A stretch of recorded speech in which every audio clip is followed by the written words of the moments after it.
I just want him. Oh, you can't have. And that scene represents me pointing out every one of the Hot Toys figures I want, and my wife's response.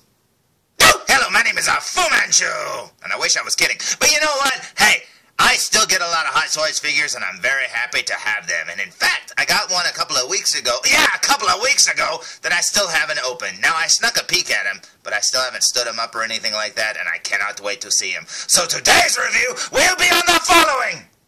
Today's review will be on the Hot Toys The Crow 1/6 scale figure of Eric Draven, and check it out. There's Brandon Lee himself looking awesome. Now, I was a big Brandon Lee fan long before he was ever cast in The Crow, and I really love the movies Rapid Fire and Showdown in Little Tokyo with Dolph Lundgren, and the fact that I've been a Bruce Lee fan all of my life, you know, the fact that he's the son of Bruce Lee and continues the legacy, the Bruce Lee legacy in films, you know, that's what I consider it. And it's so tragic what happened to him on the set of this movie, especially based on the plot of the books, the comics and stuff like that, the fact that the main character dies and then he dies in real life, that really sucks. But long before this movie was ever being filmed, I had heard that they were going to start filming it, and they were trying to cast the main characters. And me being me, and I was an actor at the time too, I wrote James O'Barr and sent him a really crappy photo of me dressed up as the Crow, you know, in the comics with the spikier hair and, you know, everything.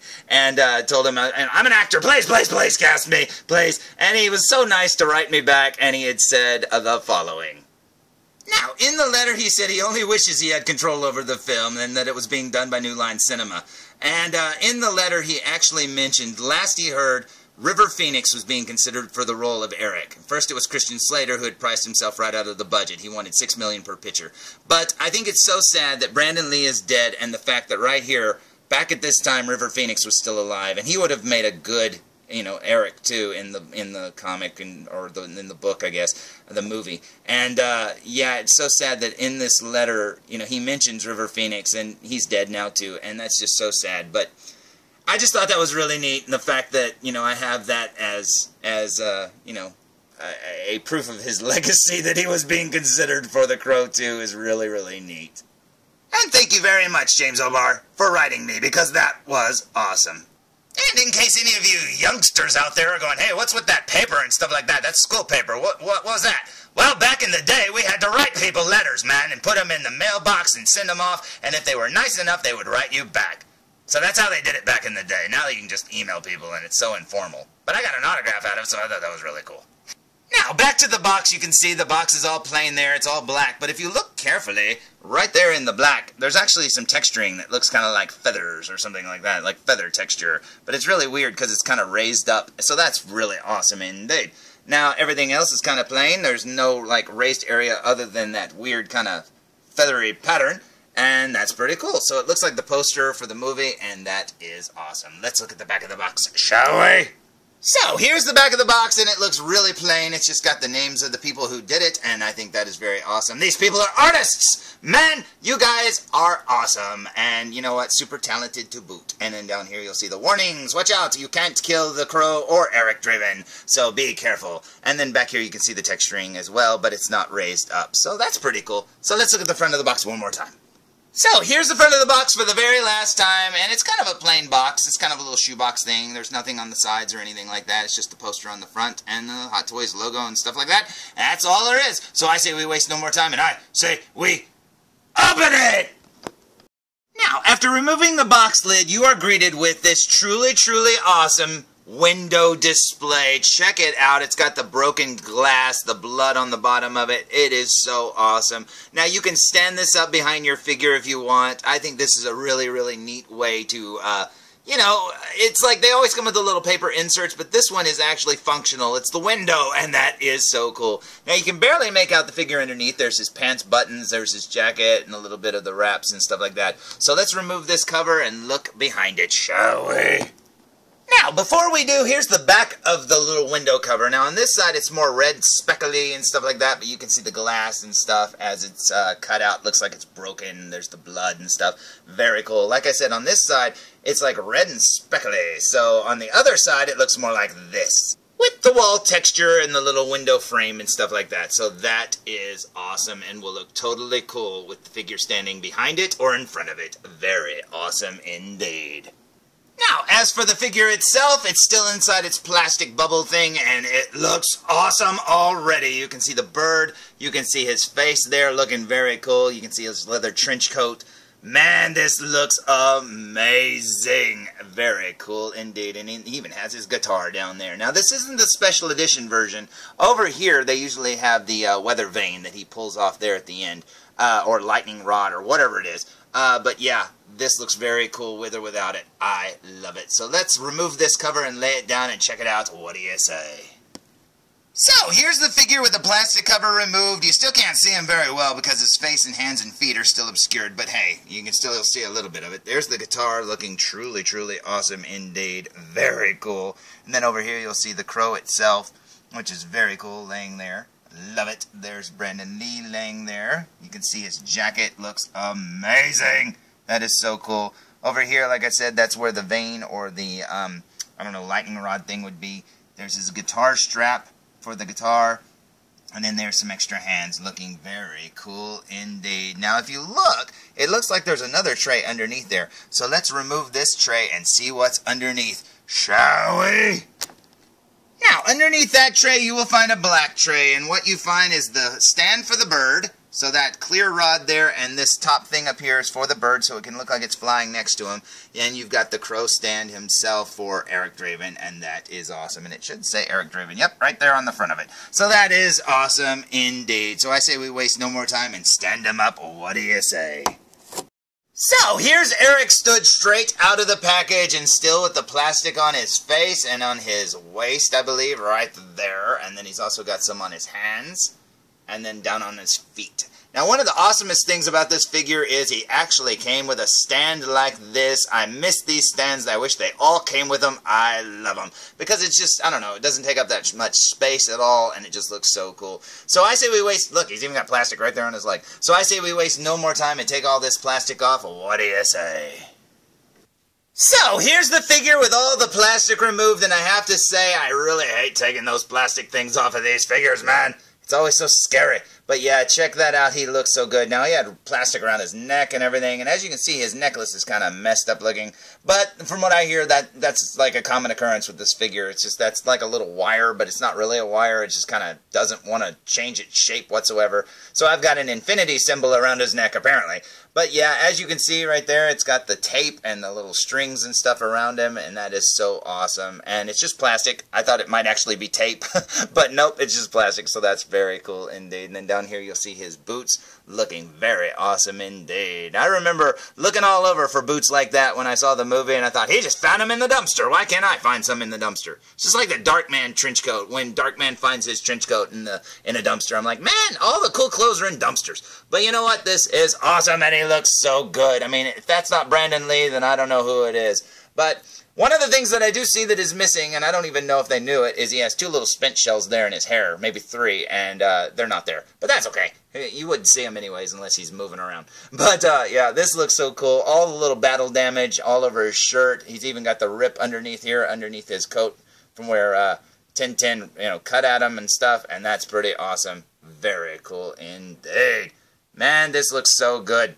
Now, like I said, taking the plastic off is always scary because you have to, manhandle your figure to try to get it off, and, man. Anyways, this looks so awesome. Let's look at him from behind, shall we? Now, speaking of Tintin, his jacket has seen better days. Look at this. Man, this coat is all messed up. It's got rips in it, bullet holes in it. So cool, though. Very cool. And in fact, this jacket actually has a wire in the lining down here on the edges and stuff where you can pose it. So that's pretty cool indeed. I love the way it's tied there in the back. And he just looks amazing. His hair has so many different layers to it. It looks so good, man. This looks so awesome. And as you can see, there's his hands. He's got the tape on his hands and stuff like that. That looks cool. Let's look at him from the front.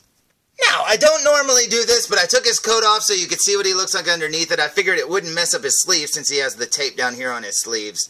You don't have to worry about trying to work the sleeves up through the jacket sleeves. So that looks pretty awesome indeed. I think they captured his physique perfectly, and this looks so cool. His shirt does make it look like he has pointy shoulders, though, but that's just because of the stitching of the spandex there on the shoulders. It's not the figure underneath.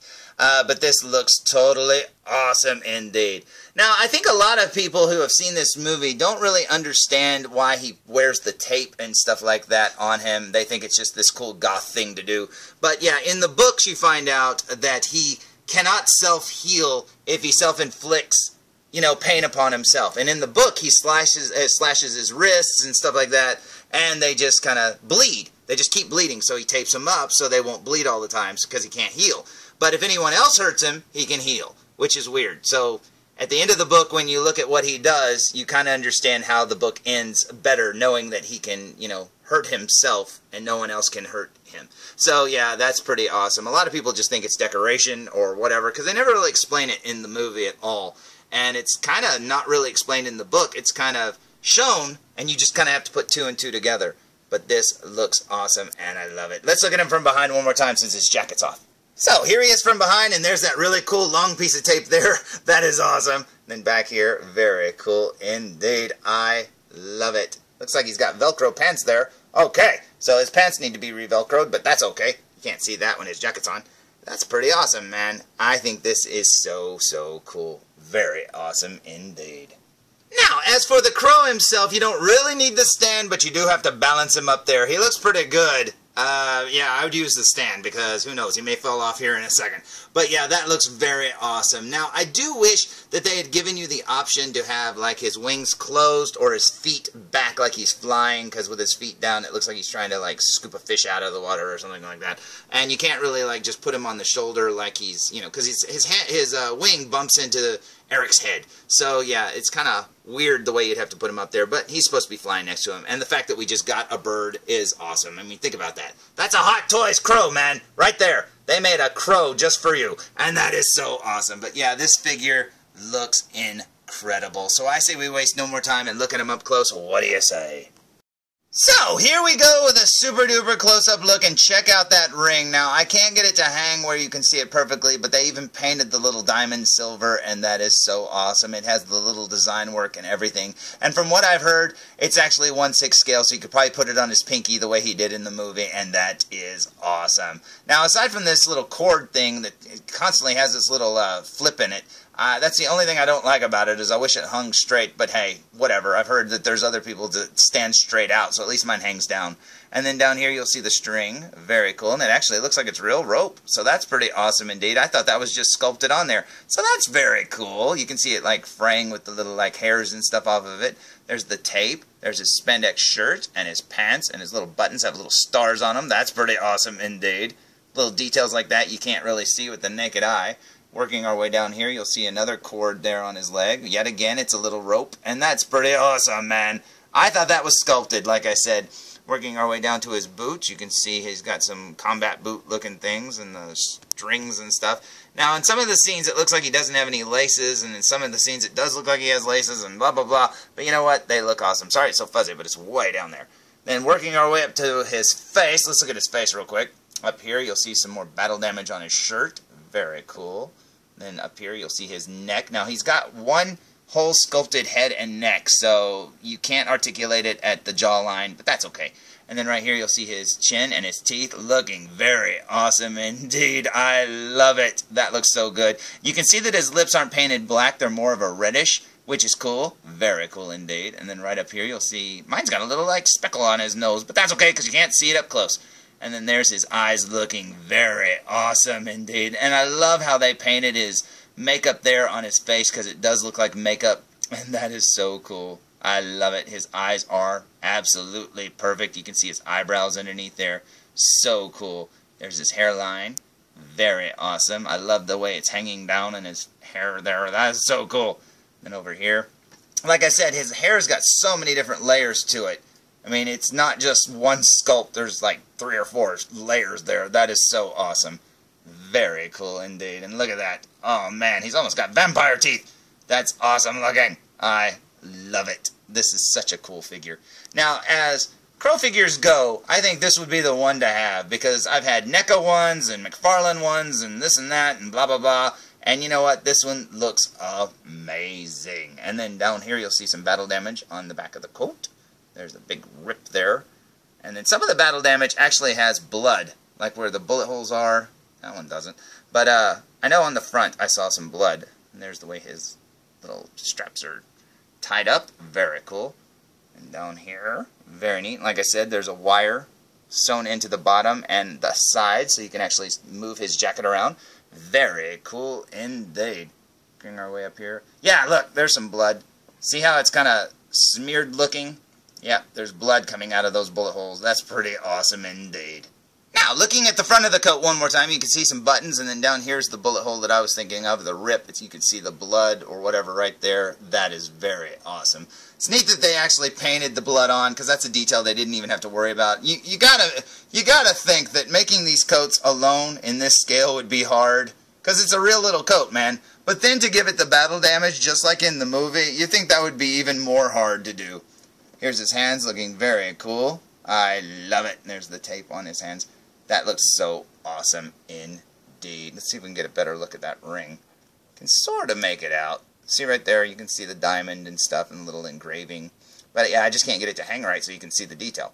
But that's very awesome indeed. This figure really does look good. It's one that I've wanted from day one. I found this one yet again on sale, and when I saw it on sale, I couldn't pass it up. I thought, you know what? I've got to have that, and I'm glad I got it. I love it.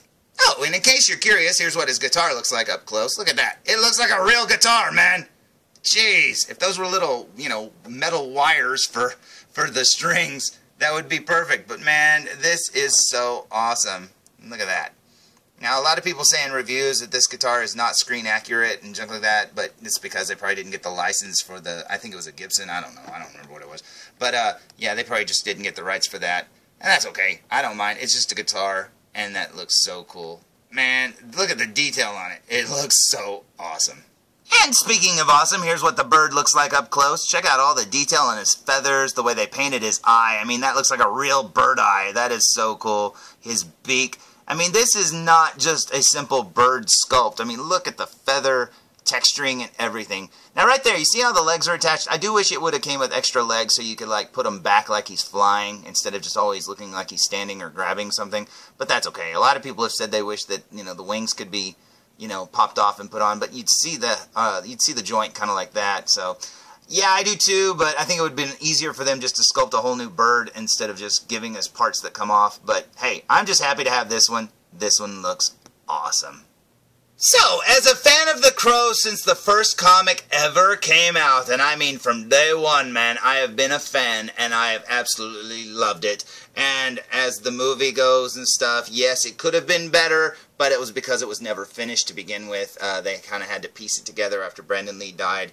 And you know what? I think it was good enough, and I absolutely love it. And in fact, if you haven't seen it on Blu-ray, watch it on Blu-ray. This movie looks so much more colorful on Blu-ray than it ever looked at the movie theater. In the movie theater, it almost looked like it was just a black and white movie. But on Blu-ray, man, the colors pop. You can see the different shades of color on his lip makeup and stuff. And, I mean, it looks so cool. Very awesome, and I highly recommend that. And you can find it pretty cheap, too. But you know what? This figure looks amazing, and this is the one figure out of all the Crow figures in the world that I think would be a must-have. This one is the absolute best, and I absolutely love it. So, there's my review of the Hot Toys The Crow Eric Draven 1/6 scale figure. And you know what? I've wanted this thing since it was ever teased in a photo, and it looked so amazing just in that teased photo. And you know what? I am so glad it took me forever to get it. But I'm so glad that I have it. This thing looks amazing, and it's going to look so good on the shelf. And, you know, it's not like Superman where he's got, like, tons of colors that's going to make him pop on the shelf, but he's got tons of character. Because if you see that face and just the way he's standing there, that looks so awesome, and I absolutely love it. So, until next time, tune in for more Foo Reviews. Come on, felzbug, come on. Hey, I've been meaning to ask you, why are you wearing that rain parka? I mean, seriously, it can't rain all the time.